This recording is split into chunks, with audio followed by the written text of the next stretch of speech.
Reka mbasuze mbaye n'ikaze mwese mukurikira The Manifest TV. Uyu ni umwanya makuru mu Kinyarwanda ya none tariki 31 z'ukwa gatatu 2024. Amakuru yacu kagiye kwibanda kuri izi ngingo z'ingenzi zikurikira. Central Africa abapolisi b'u Rwanda 320 bambitswe imidari, naho ubutegetsi bwa RDC buravuga ko Joseph Kabila yahunze. Tukiri muri Congo kandi turakubwira ko ingabo za MONUSCO zikomeje kuzinga utwazo ziva muri Congo. Naho muri Kenya turakubwira ko Pastor Nganga ahamya ko urubyiruko rukoresha TikTok rupfa imburagihe. Hanze Afrika turakubwira ko Loni yatabarije abarwayi muri Gaza bakomeje gupfa umusubirizo. Ni amakuru mwateguriwe kandi mugiye kugezwaho nanjye Jean Harerimana n'ujye kure ya The Manifest TV. Amakuru ku buryo burambuye ni mukanya.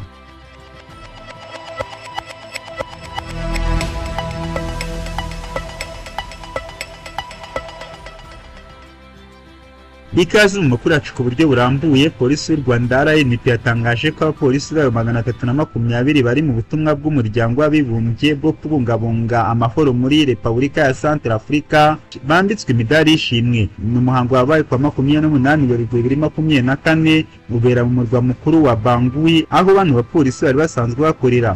RNP itangaza ko mu bambitswe imidari y'ishimwe harimo abapolisi 279 bagize amatsinda abiri. Umuyobozi w'ishami ry'abapolisi n'umuryango w'abibumbye muri Central Africa, Commissioner of Police CP Christophe Bizumungu, wari umushyitsi mukuru muri uyu muhango, yashimiye abapolisi bambitswe imidari ku murava n'ubwitange byabaranze mu kazi ko kubungabunga amahoro n'umutekano no kuzuza izindi nshingano zitandukanye mu butumwa bw'umuryango w'abibumbye. CP Bizumungu kandi yabashimiye ibikorwa by'ubumuntu byabaranze bijyanye no guteza imbere imibereho myiza y'abaturage bagiye bakora muri iki gihugu, birimo umuganda rusange, gutanga amaraso yo gufashisha abarwayi bayakeneye kwa muganga, gutanga ubuvugizi ku buntu no kugeza amazi meza ku baturage. Abasaba gukomeza kwitwara neza no kurushaho gukora kinyamwuga. Umutwe w'abapolisi rwa FPU ufite inshingano zitandukanye zirimo izo kurinda umuryango w'abasivile bari mu nkambi, kurinda ibikorwa remezo no guherekeza abakozi n'ibikoresho by'umuryango w'abibumbye. N'abo umuryango w'abibumbye muri Central Africa barimo Minisitiri w'Intebe, Minisitiri w'Ubutabera, Perezida w'Inteko Nshingamategeko, intumwa yihariye y'umunyamabanga mukuru w'umuryango w'abibumbye n'abamwungirije babiri. Kuva muri 2024 u Rwanda rwatangiye kohereza abapolisi mu bikorwa byo kubungabunga amahoro muri Repubulika ya Central Africa, aho kugeza kuri ubu rufite abapolisi bari mu butumwa barenga 690. Mu yandi makuru, ubutegetsi bwa RDC buravuga ko Joseph Kabila yahunze. Joseph Kabila Kabange wahoze ari perezida wa Repubulika Iharanira Demokarasi ya Congo yahunze iki gihugu nk'uko byatangajwe n'ubuyobozi bw'ishyaka UDPS riri ku butegetsi.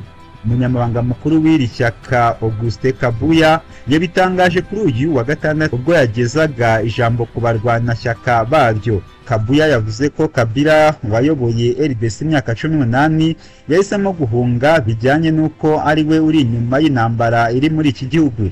Yagize ati, kubw'amakuru yanyu ubu tuvugana Joseph Kabila yahunze igihugu, ntabwo agituye hano, nta kimenyetso yashyize mu biro bishinzwe abinjira n'abasohoka kuko ari we wihishe inyuma y'intambara ibera mu burasirazuba bw'iki gihugu. Kabila nigeze atangaza igihugu Joseph Kabila yaba yarahungiyemo. Uyu mugabo yunzemo ko urubyiruko rwo mu ishyaka PPRD rya Kabila ruheruka kwihuza n'ihuriro Alliance Fleuve Congo ririmo umutwe wa M23 hari icyo rwari ruzi. Iri shyaka cyakora riherutse gutangaza ko ntaho rihuriye n'abahoze ari abarwanashyaka baryo baheruka kwinjira muri ririya huriro riyobowe na Colonel Nanga wakoze ari perezida wa komisiyo y'amatora muri RDC.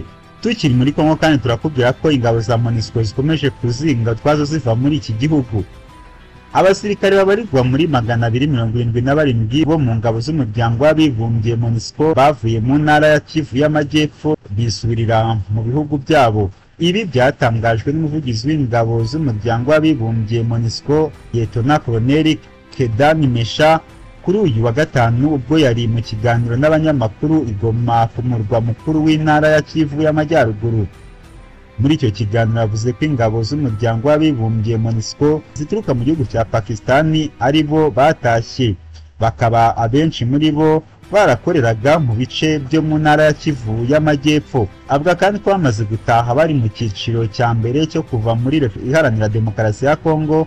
Uyu muvugizi yakomeje avuga ko ibi biri mu masezerano ari hagati ya leta ya Kinshasa n'umuryango w'abibumbye, aho leta ya RDC yagiye ibisaba kenshi ko izo ngabo ziva ku butaka bw'igihugu cyabo. Ibi bikaba bizakomeza buhoro buhoro kugeza izo ngabo zivuye zose ku butaka bwa RDC.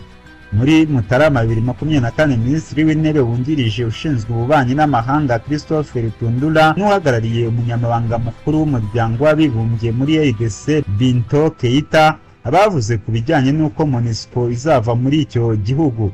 Christophe Rutundura yemeje ko inzira yo kuhava kw'izo ngabo imaze gutangira. Ibi bizakorwa mu byiciro bitatu hakurikijwe gahunda yanditse hagati ya guverinoma ya MONUSCO.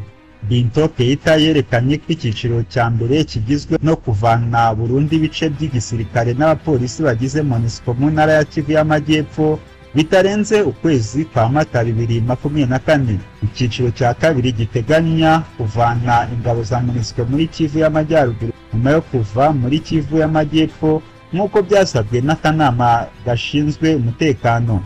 Icyiciro cya gatatu kizatangira nyuma y'icyiciro cya kabiri n'isuzuma ryacyo, kandi bizatuma bava mu ntara Ituru burundu. Itanemeje kandi ko MONUSCO izaba yamaze kuva burundu muri RDC mu mpera za 2024. Ingabo za MONUSCO zimaze imyaka irenga 20 ziri ku butaka bwa RDC kuko zahageze mu ntangiriro z'umwaka w'1999. Mu yandi makuru turakubwira ko Kenya Pasiteri Nganga ahamya ko urubyiruko rukoresha TikTok rupfa imburagihe. Pasiteri James Nganga uzwi cyane muri Kenya avuga ko urubyiruko rukoresha urubuga rwa TikTok ari abantu bavumye akazi bakora gusa kakaba ari ako gusakuza ku mbuga nkoranyambaga. Uwo muvugabutumwa yavuze ko ubundi urubyiruko cyangwa bato batagombye gupfa kare kubera Imana itwara abakuze gusa. Ibyo ni ibitekerezo bye ku buryo abakoresha urubuga rwa TikTok bamwe bibazaga impamvu hari abarukoresha bakomeje gupfa ku buryo butunguranye kandi ari bato, maze bashaka kumva icyo Pasiteri Nganga abitekerezaho. Uwo muvugabutumwa akaba na Pasiteri w'ikirangire James Nganga yavuze ko urubyiruko rutagira imyitwarire myiza ku rubuga rwa TikTok bakomeje gupfa bakenyutse kubera ingeso zabo mbi. Pasiteri Nganga avuga ko urubyiruko rukoresha TikTok ari abantu barangwa no kuvuga no gusakuza gusa, ntibagira umwanya wo kumva impanuro izo arizo zose, kandi noneho abenshi muri rwo ngo banarangwa n'ubusambanyi kugeza ubwo ngo hari urubyiruko rw'abasore bakundana n'abakecuru. Pasiteri Nganga yaboneyeho umwanya wo gusaba urwo rubyiruko kujya rwirinda kurara hirya no hino aho babonye. Yagize ati TikTok yangije ibintu mwese muravuga cyane, mbona muvuga nk'abantu basaze, mwebwe mwaravumwe ngo nimurebe uko murimo gupfa mwese. Urubyiruko barapfa ukajya gushyingura uvuga ngo Nyagasani abakire. Abantu ntibagifite ukwihangana mu buzima.